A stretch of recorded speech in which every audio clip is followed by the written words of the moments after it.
Euzu billahi mineşşeytanirracim. Bismillahirrahmanirrahim. Elhamdülillah ve salatu ve selamu ala Resulillah. Değerli arkadaşlar, İbn Kemal Paşa tefsirinden 9. dersimizi yapmak üzere birlikteyiz. Müfessirimizin tam adı Şemsuddin bin Ahmed bin Süleyman bin Kemal Paşa el-Rumi el-Hanefi. Vefatı 934 Hicri. Bu zat Yavuz Sultan Selim'in o büyük padişahın büyük Şeyhülislam'ı bu tefsiri 9 cilttir. Efendim daha başka çok sayıda bu alimin risaleleri, kitapları var, yüzü aşkın. Bu tefsiri çok faydalı gördüğümüzden dolayı sizlerle paylaşıyoruz.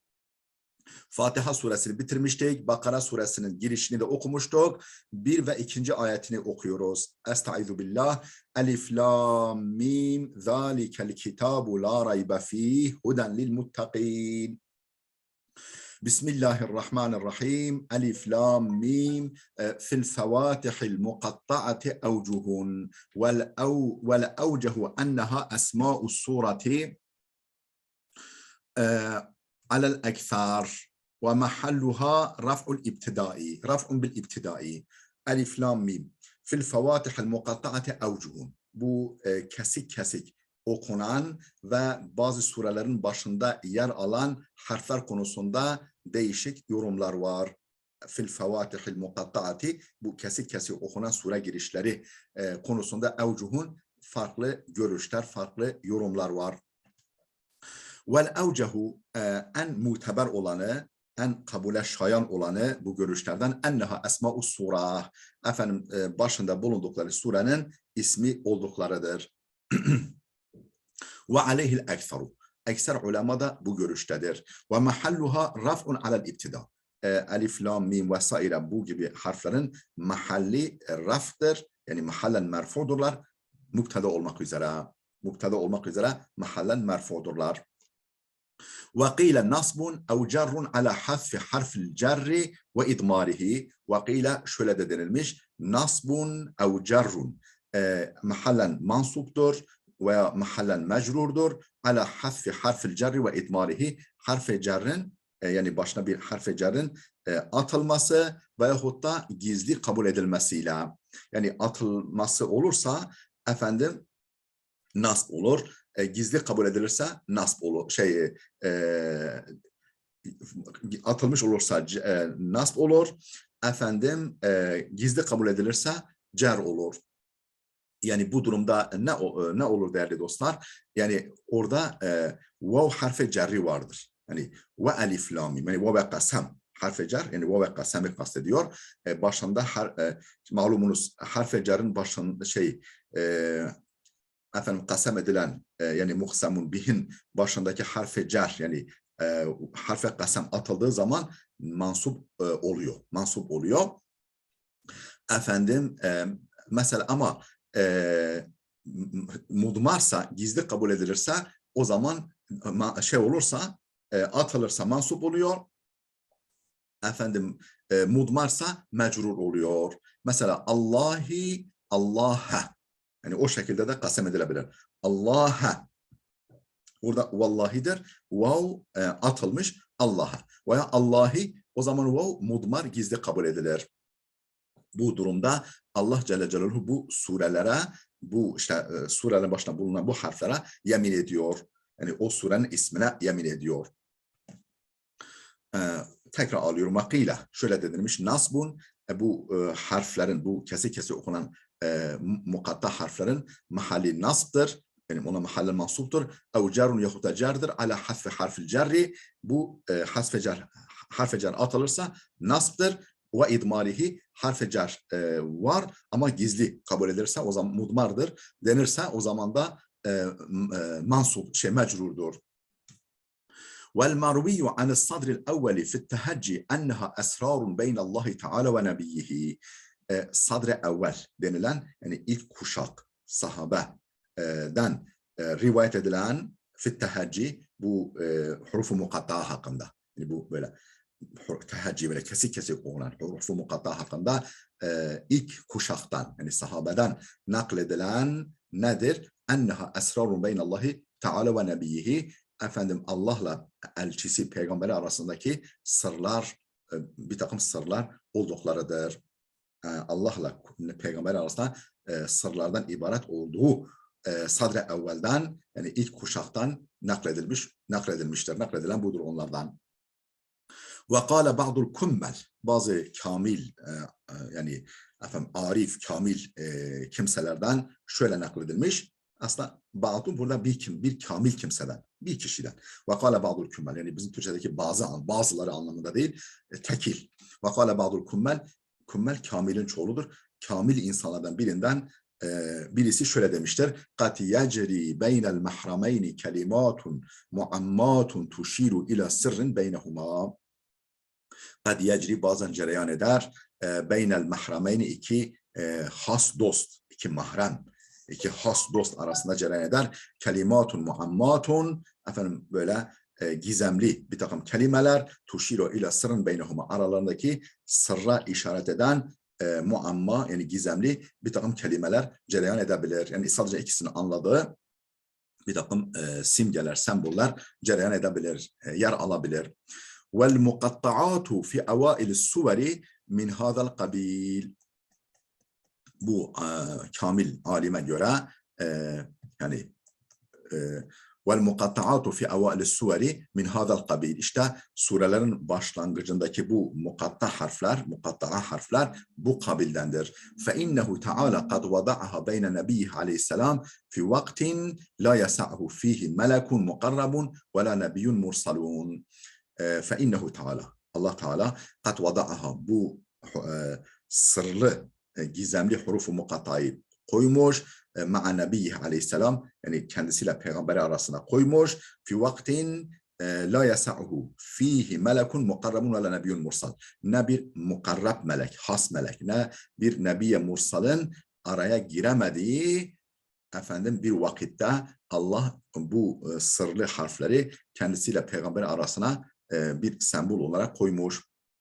لِيَتَكَلَّمَ بِهَا مَعَهُ عَلَى لِسَانِ جِبْرَائِيلَ عَلَيْهِ السَّلَامِ بِأَسْرَارٍ وَحَقَائِقَ لَا يَطَّلِعُ عَلَيْهَا جَبْرَائِيلُ عَلَيْهِ السَّلَامِ لِيَتَكَلَّمَ بِهَا مَعَهُ, ta ki Allah o sırlı harflerle konuşsun. عَلَى لِسَانِ Cibrail'in dili ile aleyhisselam, Cebrail aleyhisselam diliyle konuşsun. O بِأَسْرَارٍ وَحَقَائِقَ, öyle sırları konuşsun, öyle sırları dile getirsin bu harfler vasıtasıyla ve hakikatleri, öyle sırları ve hakikatleri dile getirsin ki la yattali'u aleyha Cebrailu aleyhisselam, Cebrail'in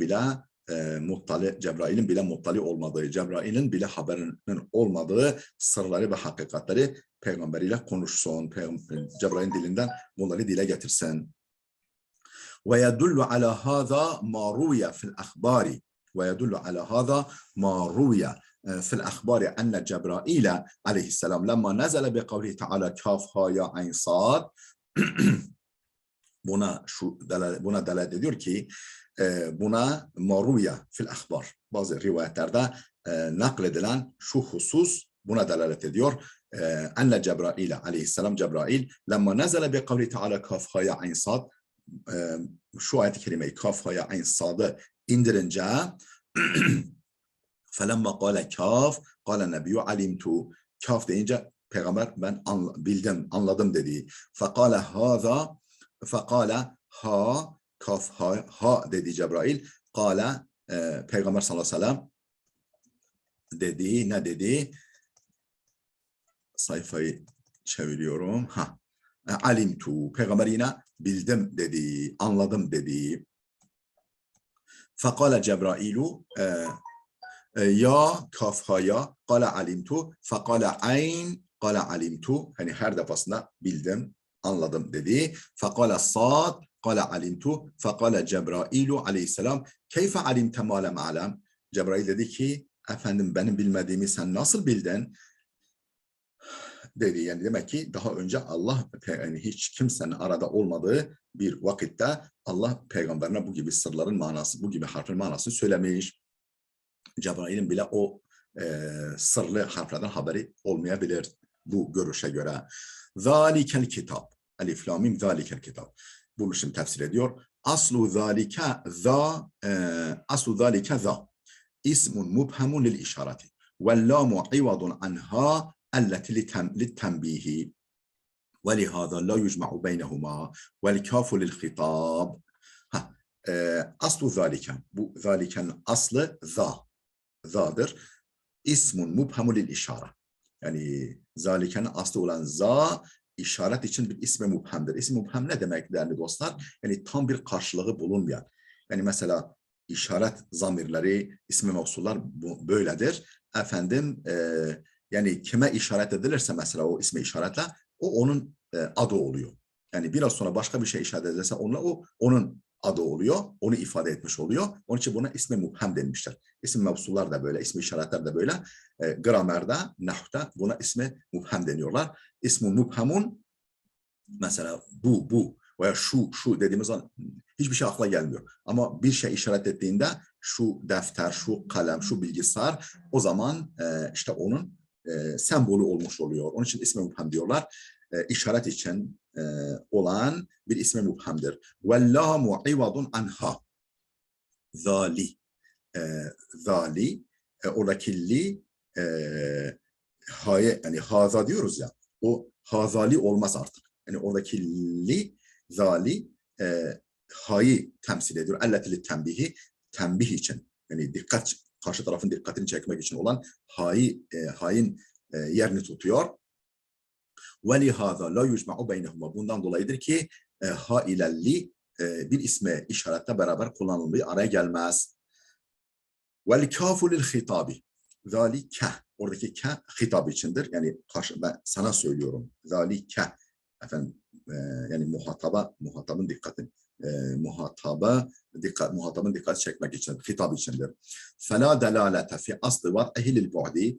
Bu zalikenin ilk konuluşu itibariyle, vaz'a aslisi ilk konuluşu itibariyle efendim uzaklığa delaleti yoktur. Yani hani diyoruz ya zalike, bu li taşıyan ismi işaretler uzak içindir deniyor ya, böyle uzak içindir deniyor.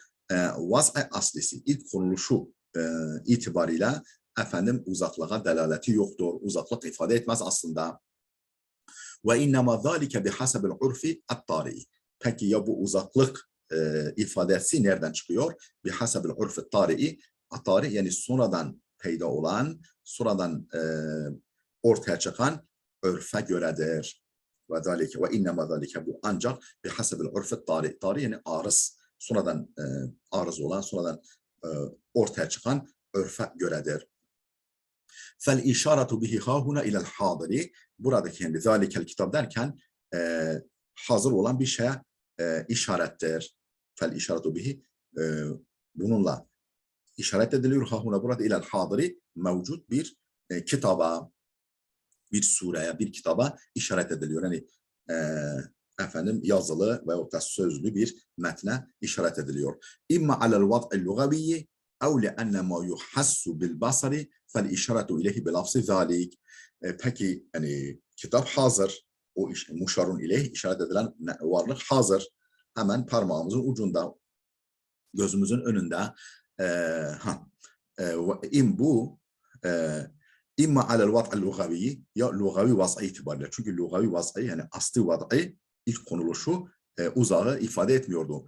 Ev le'enne ma la yuhassu bil basari fel işaretu ileyhi bi lafzi zalika ve hâzâ sevâun. Yahut da efendim gözle algılanamayan, çünkü yani henüz okunuyor o, yani Cebrail aktarıyor. Yani daha yazıya geçmemiş. İşte böyle gözle algılanamayan, idrak edilemeyen şey fel işaretu ileyhi, bir şeye işaret bilafsi zalike ve hâzâ sevâun. Yani zalike ile de işaret edilebilir, hâzâ ile de işaret edilebilir. Yani henüz sanki böyle gözden ırak. Ve le'enne mâ la yuhassu bil basari, gözle algılanamayan bir şeye fel işaretu bihi, işaret bilafsi zalike lafzıyla de olabilir ve hâzâ ile de olabilir, sevaun, eşit şekilde. İkisiyle de Yani herhangi biriyle de işaret edilebilir. لأنه من حيث إنه لا يحس بالبصر أشبه المحسوس الغائب. Çünkü efendim gözle algılanmaması hasebiyle efendim gaib mahsus. Yani aslında algılanabilen, efendim duyu organlarıyla algılanabilen ama gaib bir şeye benzemiş oluyor. Sanki hazır değil, uzakta. Min haythu innehu la yuhassu bil basar eşbehel mahsusel gaibe. Gaib yani hazır olmayan maddi bir şeye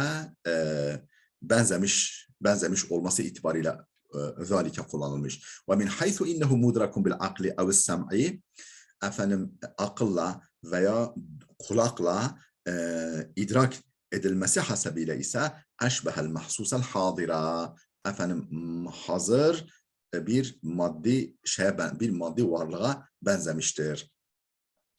Efendim ve min haythu innehu mudrakun bil akli ev sem'i, akılla yani o mesela surede anlatılan hakikatler akılla veyahut da değil mi duyuluyor. Hani kitaba yazıya geçmiyor ama duyuluyor. Kulakla idrak edilmesi hasep açısından eşbehel mahsusel hadira, göz önündeki bir efendim maddi varlığa benzemiştir. Fasahha fihi istimalul lafzayni. Dolayısıyla her iki lafzında bunun hakkında kullanılması sahihtir, doğrudur. Yani fasahha fihi bu konu istimalul lafz, her iki lafz yani zalike de olabilir, haza da olabilir. Dolayısıyla her iki lafzın hani zalikenin de hazanın da kullanımı sahih olmuştur. Geçerli olmuştur. Ve lihaza kâle cem'un min e'immeti tefsir vel arabiyye. İşte bundan dolayıdır ki tefsir ve Arabi ilim alimlerinden bir grup demişlerdir ki inne ma'na kavlihi ta'ala zalikel kitab hazel kitab. Zalikel kitabın manası hazel kitab. Hazel kitaptır. Yani zalike ile haza aynı manada. Aynı fonksiyonu icra ediyor. Ve tezkiruhu, peki niye zalike mesela tanike denmemiş? Halbuki sure muennestir. Ve tezkiruhu le'en yani muzekker gelmesi, ismi işaretin muzekker gelmesi, eril gelmesi, le'ennel muşara ileyhil musamma, le'ennel muşara ileyhi el musamma. Çünkü işaret edilen musammadır. Yani bu elif lam mimin işaret ettiği varlıktır. Yani musammadır. Yani o elif, lam, mim veya hamim veya efendim Yasin adını taşıyan musamma, o varlıktır. لأن المشار إليه المسمى kelimesi müzekkerdir. وهو ذلك البعض من القرآن. O da nedir? Kur'an'ın o parçasıdır. Kur'an'ın o bazı o parçasıdır. ليس بمؤنث. لأن المشار إليه المسمى وهو ذلك إليه المسمى ليس بمؤنث. Çünkü kendisine işaret edilen musamma ki Kur'an'ın o parçasıdır, muannes değildir. Ve keza ismuhul mezkuru ve huve elif lam mim leyse bi muannesin. Aynı şekilde mezkur ismi de hani elif lam mim şeklindeki mezkur hani geçen ismi de muannes değildir. Yani çünkü o parça, o bas muannes olmadığına göre, o musamma muannes olmadığına göre efendim o isim de muannes değildir. Naam. Lehu ismun aharu muannethun ve huve sure. Evet. Onun başka bir ismi var. O da sure. Ve huve lehu ismun aharu muannethun ve huve es-sure. Yani cins de olsa, cins isim de olsa efendim bir başka adı var. O da suredir. Lakinnel işarete leyset bi'atibariha. Fakat işaret o sure itibariyle değildir. Efendim o Kur'an'ın bazı, Kur'an'ın parçası olması itibariyledir. فَلَا حَاجَةَ اِلَى التَّعْوِيلِ فِي تَذْكِيرِهِ. Dolayısıyla efendim muzekker getirilmesinde tevile ihtiyaç yok. Neden muzekker getirilmiş? Bu konuda sure muannestir. Bu konuda tevile ihtiyaç yok. فَلَا حَاجَةَ اِلَى التَّعْوِيلِ فِي تَذْكِيرِهِ. Muzekker getirilmesi konusunda tevile ihtiyaç yoktur. وَهُوَ مُبْتَدَعٌ ثَانٍ. Elif, lam, mim, mubtada, zalike, mubteda'un sanin. İkinci mubtedadır. Vel kitab haberuhu. Bu ikinci mubtedanın haberidir. El kitab, elif, lam, mim, zalike, mubtada, el kitab, onun haberi. Vel cümletu, yani bu ikincisi yani zalikel kitab, zalike mubtada, el kitab haber cümle olarak vel cümletu haberul mubteda'il evvel. Birinci mubtedanın yani elif lam mimin haberidir. Vel mana şudur. İnne zalike huvel kitabul kamil. Şüphesiz ki bu o kamil kitaptır. O mükemmel kitaptır. Şüphesiz ki bu o mükemmel kitaptır. Peki bu mükemmellik nereden geliyor? Yani el kitap. El kitap marife gelmiş ya. Yani haberin marife gelmesi muhberun anh'ın kemalini ifade eder. Ali ar-racul. Ali adamdır. Yani adamlığın bütün vasıflarını kendine taşıyor. Mesela Aliyun raculun, Ali bir adamdır. Aliyun ar-racul, Ali mubtada er-racul olunca Ali adam gibi adamdır. Yani adamlığın bütün vasıflarını, niteliklerini kendine taşıyan bir kişidir. Bu da öyle. Yani o kamillik vasfı buradan geliyor. Ev haberul mubtada'i vel kitabu sıfatuhu. Yahut da efendim mubtadanın haberi, yani elif lam mim mubtadasının haberidir zalika. Peki elif lam mim zalikel kitab. O kitap kelimesi marife olduğu için zalike de marife onun sıfatıdır. Yani sıfat mevsuf elif lam mimin haberi oluyor. O haberul mubtada'i vel kitabu sıfatuhu. Ve ma'nahu, o zaman manası şöyle oluyor. Huve zalikel kitabul mev'ud. İşte o efendim şu vaat edilen kitaptır. Şu daha önce vaat edilmiş, yani geleceği, indirileceği vaat edilmiş kitaptır. Huve zalikel kitabul mev'ud. Mastarun bima'nel mef'ul. El kitap kelimesi mastardır ama ismi mef'ul manasında değil, mektup manasında. Mastarun, yani el kitap mastardır. Hakikaten mastar ama bima'nel mef'ul, ismi mef'ul manasında el kitap mektup demektir. Yani yazılı metin. Veya bir parçaları bir araya getirilmiş, ister sözlü ister yazılı olsun, bir araya getirilmiş metin demektir. Kâle Râgib, Râgib el-İsfahani demiştir ki el ketbu dammu adimin ila adimin bil hiyadati. Ketb kelimesi, tırnak içinde ketb kelimesi efendim bir derinin başka bir deriyle efendim dikilerek hiyata, yani efendim dikilerek eklenmesidir. Bir deri parçasının bir başka deri parçasıyla dikilmek suretiyle eklenmesidir.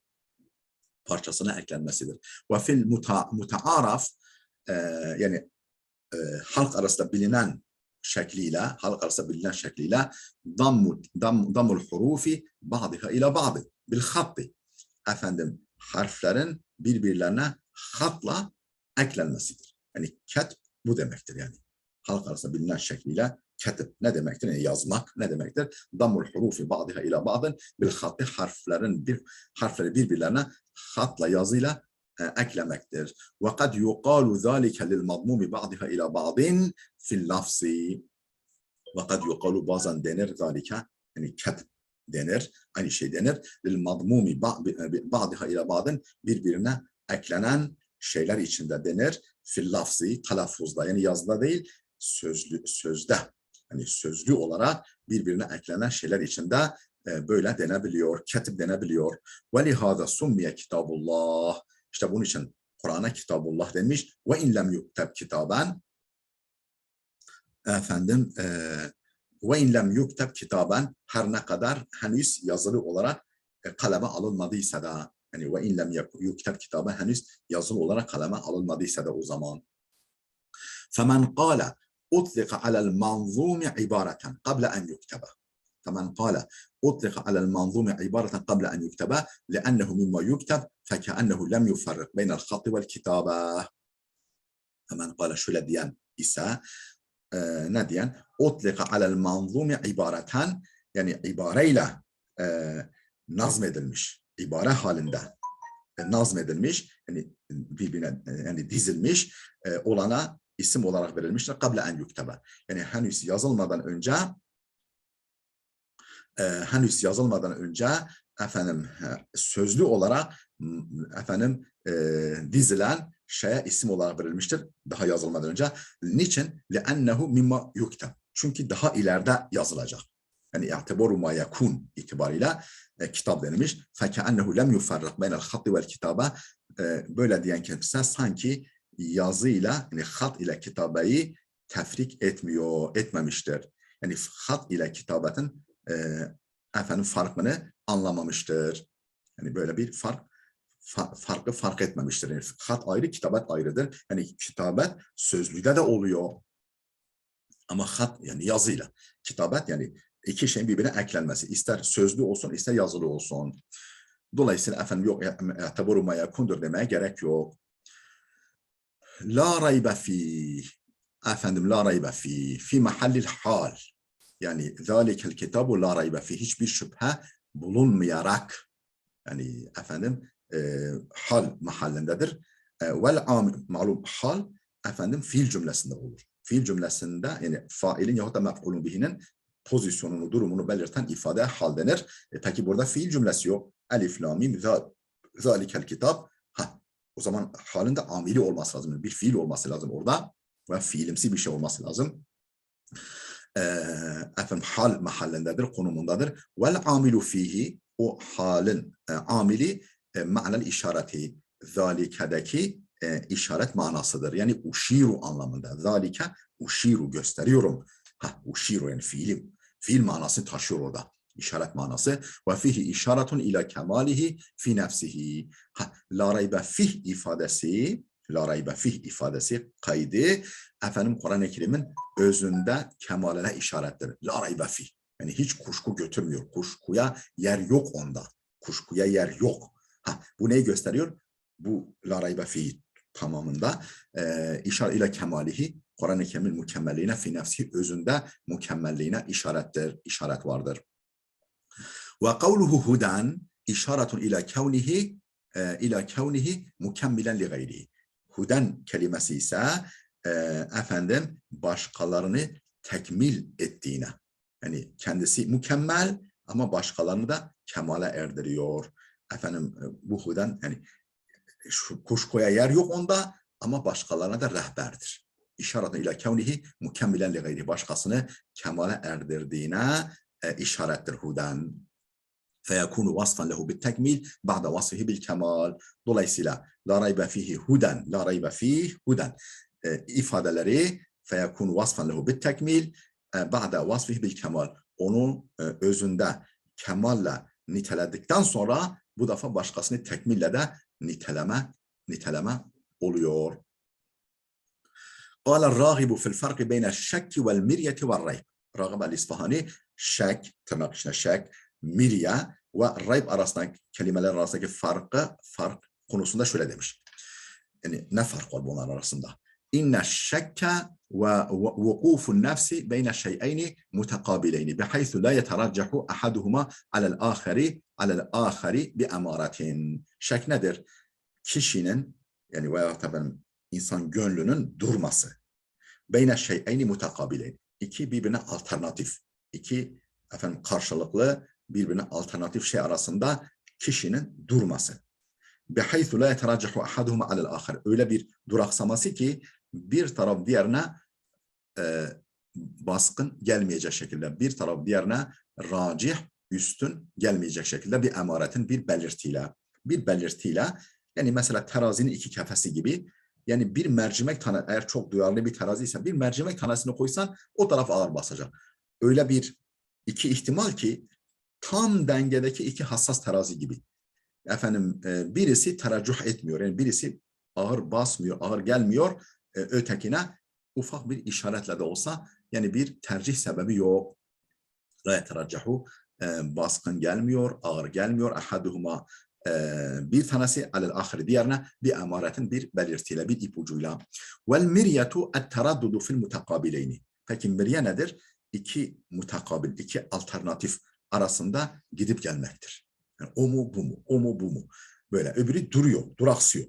Tam terazi böyle durmuş. Öbürü böyle gidip geliyor. İnip kalkıyor o terazinin kefeleri. Et-teraddudu fil mutekabileyn ve talabul emareti ve belirtiyi talep etmek. Yani oraya gidiyor acaba burada bir belirti var mı tercih ettirecek? Oraya gidiyor burada bir belirti var mı tercih ettirecek? Ve emareyi talep ederek iki mutakabil alternatif arasında gidip gelmektir. Ma'hudu min marad dar'i marad dar'a. Yani memeyi okşadı, memeyi yokladı. Hani böyle sağmadan önce memeyi yokluyoruz ya, hani yoklarlar ya, okşarlar böyle, hani onu sağıma hazır hale getirmek için. Meradarha ay mesahahu li yadurra. Hani okşuyor ki sütü salsın. Okşuyor ki memeyi, sütünü bıraksın o hayvan. Köylerde yaşayanlar bilirler. Koyunlar, inekler. Efendim annelerimiz o zaman işte memeyi okşuyordu ineğin falan. Hatta böyle sıcak bir su da, hafif böyle ılık bir suyla o da sütünü salıyor. مسحه ليدره فكأنه يحصل مع الشك تردد في طلب ما يقتضي غلبة الظن فكأنه يحصل مع الشك تردد فكأنه يحصل مع الشك تردد في طلب ما يقتضي غلبة الظن. Yani peki miryanın şekte ne farkı var? فكأنه يحصل مع الشك, sanki bu mirya şekle beraber oluşuyor. Tereddüdün, bir tereddüt oluşuyor. Fi talabi ma yaktadı galabetal zan, zannın galip gelmesini gerektirecek bir şey arama konusunda tereddüt meydana geliyor. Yani acaba zannımı, yani bir tarafa yönelik zannımı galip kılacak, galip getirecek bir şey bulabilir miyim? Bu konuda tereddüt meydana geliyor. Yani gidip gelme. Bulabilir miyim? Yani benim bir tarafa tercihimi sağlayacak bir ipucunu bulabilir miyim diye gidip gelme söz konusu. وَالرَّيْبُ, peki rayb nedir? وَالرَّيْبُ اَنْ يُتَوَهَّمَ فِي الشَّيْءِ وَالرَّيْبُ اَنْ, hani miryeyi gördük. وَالرَّيْبُ اَنْ يُتَوَهَّمَ فِي الشَّيْءِ اَمْرٌ مَا, efendim bir şey hakkında herhangi bir şeyin böyle vehmedilmesi. Yani böyle hafif bir ışıltı var. Rayb. وَرَيْبُ اَنْ يُتَوَهَّمَ فِي الشَّيْءِ اَمْرٌ مَا ثُمَّ يَنْكَشِفَ عَمَّا تُوهِمَ فِيهِ. Sonra o yani bir tereddüdü var.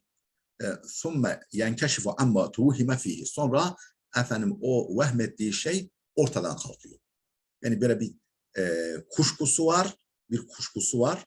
Emrumma derken bir kuşku. Şöyle veya böyle bir kuşku sanılıyor. Daha sonra efendim üzerine gittikçe o kuşku ortadan kalkıyor. ثُمَّ يَنْكَشِفُ عَمَّا تُوهِمَ فِيهِ. Yani o hakkında vehmedilen, var olduğu sanılan şey bertaraf oluyor zamanla. وَلَمَّا كَانَ الرَّيْبُ أَضْعَفَ. Rayb, bu yukarıdaki yani şek, mirya ve rayb. Bunlar içerisinde en hafifi, en zayıfi rayb olunca kâne nefyuhu eblağa. Onu yok saymak daha bir daha bir etkilidir. Yani rayb yoksa, Kur'an'da raybe yani yer yoksa miryaya haydi haydi yok. Şekke haydi haydi yok. Yani en hafifi yoksa orta derecelisi ve ağır olanı haydi haydi yok. Ve lemma kana raybu ad'afa kana nefyuhu eblağa. Rayb en zayıf. Bunlar içerisinde en zayıf olunca onun nefyedilmesi, onun yok olduğu belirtilmesi daha etkilidir. Kur'an-ı Kerim'in tenzih bakımından. ثُمَّ اِنَّ الْمَنْفِيَ عَنْهُ مَنْشَأُ الرَّيْبِ لَا نَفْسُهُ. ثُمَّ اِنَّ الْمَنْفِيَ عَنْهُ مَنْشَأُ الرَّيْبِ لَا نَفْسُهُ. Sonra Kur'an'da olmadığı belirtilen, hani la raybe fih, Kur'an'dan nefyedilen, Kur'an'da olmadığı belirtilen nedir? Kuşku yeridir. Yoksa kuşkunun kendisi değil. Kur'an hakkında insanlar kuşku duyabilirler. Değil mi? Duyanlar çok. Değil mi? Hatta inkar edenler çok. Yani ama yersiz bir kuşku. Yersiz bir rayb. Yani nefyedilen nedir? Kur'an'dan yani yok olduğu belirtilen, vurgulanan nedir? Menşe'ur raybi. Yani kuşku mahallidir. La nefsuhu, yoksa kuşkunun kendisi değil. لأنه حالة قائمة بالمرتاب. Çünkü kuşkunun kendisi kuşku duyanla kaim, kuşku duyanda bulunan bir halettir. La yahtemilu en tucede fi cinsil kelam. Kelam türünden bir şeyde bulunması ihtimali yok. Yani kuşku kişilerde bulunur. Yoksa kelam türünde, söz türünde herhangi bir şeyde bulunma ihtimali yok. Bunda kuşku yok demek, bunda rayb yok demek, yani bunda kuşkuya yer yok demektir. Yoksa bunda zaten kitapta yazılı şeyde ne kuşku olacak? La yahtemilu en tucede fi cinsil kelam fela hacete ila nefiha. Dolayısıyla yani zaten kelam türünde bir şey kuşku bulunmaz. O zaman onu yok saymaya ihtiyaç yok. Yani onu nefyetmeye, bertaraf etmeye ihtiyaç yok. Ben la veçhelehu fi makamil medhi. Hatta övgü bağlamında, övgü makamında bunun bir gerekçesi de yok. La veçelehu yani. Hiçbir gerekçesi de yok yani. Övgü makamında. فَتَأْخِيرُ الظَّرْفِ لَا لِأَنَّ الْحَصْرَ الْمُسْتَفَادَ مِنْ تَقْدِيمِهِ بَاطِلٌ لأن باقي الكتب السماوية ليس بمعجز فلا قاطع لعرق الريب فيه بل لتجريد الكلام لما سيق له فإن المفهوم من الحصر المذكور فضلة في المقام. Ne dedi burada? فَتَأْخِيرُ الظَّرْفِ yani la raybe fih. Mesela la fihi rayb denmemiş, la raybe fih denmiş. Yani fih zarftır. Zarfın tehirinde, zarfın tehiri yani fihinin efendim rayb'dan sonra getirilmesi niçin değildir? La li'ennel hasral mustafade min takdimihi batilun. Yani o fihinin öne alınmasındaki hasrın, vurgunun batıl olmasından dolayı değildir. Mesela şöyle denseydi, la fihi rayb. Onda yoktur kuşku. Onda yoktur kuşku. Yani başkasında sanki kuşku var. Mesela Tavrat'ta, İncil'de, Zebur'da kuşku olabilir. Olurdu o zaman. La fihi rayb. Bunda yok, öbürlerinde olabilir. Bu işte o fihinin sona getirilmesi bunu bertaraf etmek için değildir. La li'ennel hasral mustafade min takdimihi batilun. Onu öne almadaki hasrın, tahsisin yanlış, batıl olmasından dolayı değildir. لأن باقي الكتب السماوية ليس بمعجزة. Çünkü diğer semavi kitaplar mucize değil, muciz değil. فلا قاطع لعرق الريب فيه. Dolayısıyla kuşku damarını onlardan kesecek bir durum yok. Yani onlarda kuşku olabilir. فلا قاطع لعرق الريب فيه. O semavi kitaplarda kuşku damarını, kuşku kökünü kesecek bir durum yok. Çünkü muciz değildir. Bunun için değil. Belli tecridil kelami lima siqalehu. Bilakis kelamı yani amacına yöneltmek içindir. Yani burada kelam nedir? Kur'an'da kuşku yok. Yani Kur'an'ı yüceltmek. Yoksa o kitaplar söz konusu değil. Burada onların geçmiyor. Ona söz konusu değil. Belli tecridil kelami, kelamı yöneltmektir. Tahsis etmektir. Lima siqalehu, amacına, yani kelamı amacına odaklamaktır. فَاِنَّ الْمَفْهُومَ مِنَ الْحَصْرِ الْمَذْكُورِ فَضْلَةٌ فِي الْمَقَامِ. O mezkur hasırdan anlaşılan bu makamda bir fazlalıktır. Yani onlarda kuşku var, olabilir, bunda kuşku yok. فَاِنَ الْمَفْهُومَ مِنَ الْحَصْرِ الْمَذْكُورِ فَضْلَةٌ فِي الْمَقَامِ. Bu bağlamda bir fazlalıktır. Çünkü onların burada söz konusu değil onlar. وَاخْتِيَارِ مَا هُوَ أَحْسَنُ نَظْمًا. Bunun içindir. وَاخْتِيَارِ مَا هُوَ أَحْسَنُ نَظْمًا. Bir de söz dizimi bakımından bu daha güzel. Vaktiyar yani söz dizimi bakımından daha güzel olanı tercih içindir. Mesela ذَٰلِكَ الْكِتَابُ لَا فِيهِ رَيْبٍ La raybe fih. Bak ne güzel, daha rahat gidiyor yani. Elif lam zalikel kitabu la fihi rayb. Yani söz daha bu şekilde la raybe fih. İnsan daha rahat bitiriyor kelime ifadeyi. Ve ihtiyari ma huve ahsenu nazman ve tevsi'i dairetil kıra'a. Kıraat dairesini yani alanını genişletmek içindir. Yani daha rahat okutmak içindir. Ala ma setakifu aleyhi biiznillah. İleride öğreneceğin üzere.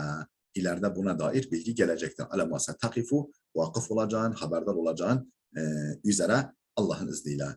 İnşallah ileride öğreneceğin üzere kıraat dairesini genişletmek, söz dizimini daha da güzel kılma şeklini tercih etmek içindir diyor.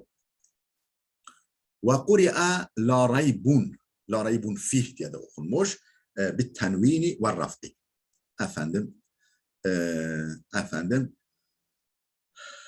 Tenvin ve raf'la. Yani la raybun hem ötreli hem de tenvinli bir tenvini ve raf'i. Vel farku beynehuma. Peki la raybe ile la raybun arasındaki fark ve beynel meşhurati, meşhur la raybe şeklindeki meşhur kıraatla la raybun arasındaki fark ennel meşhurete tucibul istigraka ve hâzâ tucavvizuhu. La raybe, yani hiçbir kuşku yok. Yani en ufak bir kuşku yok. Hiçbir kuşku yok. Yani bu la raybe, yani istigrakı gerektiriyor. Bu ise la raybun ise istigrakı caiz kılıyor.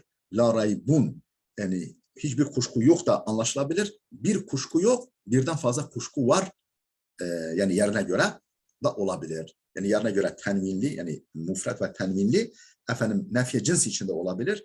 Efendim normal teklik içinde olabilir. Bir tane yok. Yani la raculun fiddari, la raculun fiddari, evde bir adam yok. Birden fazla adam var da anlaşılabilir. La raculun fiddari, evde hiçbir adam yok da anlaşılabilir. Çünkü malum nefi, nehi ve istifham bağlamındaki nekre isim umum ifade eder. Ama la racule fiddari dediğimiz zaman bu kesinlikle istigrak içindir. İstigrak, yani orada hiçbir adam yok anlamındadır. Biri gerektiriyor, biri caiz kılıyor. İhtimal bırakıyor. Huden lil muttaqin. Ey el muşari المشارفين للتقوى الصائرين إليه ففيه مجاز وإيجاز وهو من أقوى أسباب الإعجاز هدى للمتقين. Efendim ne demek? Yani takva sahipleri için hidayettir. Yani bil fiil takva sahipleri değil, efendim el muşarifine lit takva. Takvanın kıyısında olan, yani iman edecekler, es-sâirine ileyhi, ona varacaklar. Takvanın kıyısında olan, efendim hemen yanına, yani iyice yaklaşmış olan ve ona varacak olan kimseler için demektir. Burada yani i'tibaru ma yakundur. İ'tibaru ma yakun. Yani henüz takvalı olanlar değil, efendim takvalı olacaklar anlamında.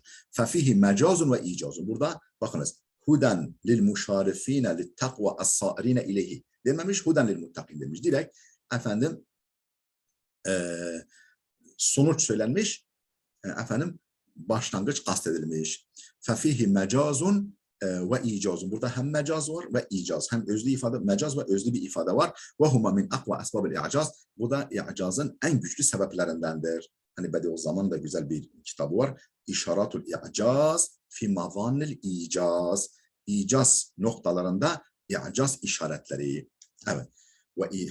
Ve huma bu yani efendim mecaz ve icaz min akva esbabil i'caz. İ'caz sebeplerinin en güçlülerindendir. Ve nüktetul mecaz. Peki buradaki mecazın nüktesiyle niye mecaza gidilmiş? Et-tenbihu ala kuvveti terattubi ihtidaihim ala hidayetihi. Efendim Kur'an'ın hidayetine, yol göstericiliğine karşı onların hidayet bulmasının güçlü bir şekilde gerçekleşeceğine dikkat çekmek içindir. Et-tenbihu, dikkat çekmek, ala kuvveti terattubi ihtidaihim ala hidayeti. Onun hidayetine, yol göstericiliğine, onların hidayet bulmaları, onların yollarını bulmalarının güçlü bir şekilde terettüp edeceğine tembih içindir. Yani Kur'an öyle bir ışık tutuyor ki, öyle bir güzel, öyle bir okşayıcı, öyle bir hoş rehberlik ediyor ki onlar da hemen şak diye yollarını buluyorlar. Güçlü bir şekilde buna et-tenbihu ala kuvveti terattubi ihtidaihim, onların yollarını bulmalarının güçlü bir terettüp ettiğinin ala hidayeti, Kur'an-ı Kerim rehberliğine, onların ihtidası, yollarını bulmaları güçlü bir şekilde terettüp ettiğine dikkat çekmek içindir. Bihaythu la yetehallalu beynehuma zamanun. O kadar ki araya zaman bile girmiyor. O rehberlik ediyor, onlar da hemen yollarını buluyorlar. Araya bir süre bile girmiyor. فَكَأَنَّ هِدَايَتَهُ بِالَّذ۪ينَ يَهْتَدُونَ بِهِ هِدَايَةٌ بِالْمُهْتَد۪ينَ. Sanki onunla yollarını bulacaklar hakkındaki hidayeti, onunla Kur'an'la yollarını bulacaklar hakkındaki hidayeti, yollarını bulmuşlardaki hidayeti gibidir. Yani henüz yollarını bulamamış ama yollarını bulmak üzere olanlardaki hidayeti, rehberliği, onlar hakkındaki rehberliği, hidayetun bil muhtedin, yollarını bil fiil bulmuş olanlara yönelik hidayeti gibidir. Ve innema lem yakul huden lit talibin. Peki madem ki as-sâirine ileyhi el-muşarifine lit takva as-sâirine ileyhi, madem ki yani arayışta olanlar anlamındadır. Yani kıyısına gelenler, onu arayanlar anlamındadır. Niye o zaman littalibine denmemiş? O zaman da kestirme olurdu. Ve innema lem yakul huden littalibin. Niye böyle demedi? لِأَلَّا يَنْدَرِجَ تَحْتَ عُمُومِهِ الْمَطْبُعُ عَلَى قُلُوبِهِمْ. Ta ki bu at-talibin, yani talep edenler, arayanlar tırnak içinde kapsamına arıyor ama kalbi mühürlü aslında. Yani öyle kötü eylemlerde, öyle kötü tercihlerde bulunmuş ki Allah kalbini mühürlemiş. Bu littalibin ifadesinin genel anlamı içerisine kalpleri mühürlenenler girmesin diye. Onlar için yine hidayet değil yani. Çünkü kalpleri mühürlenmiş. Ama littalibine denseydi o da girerdi.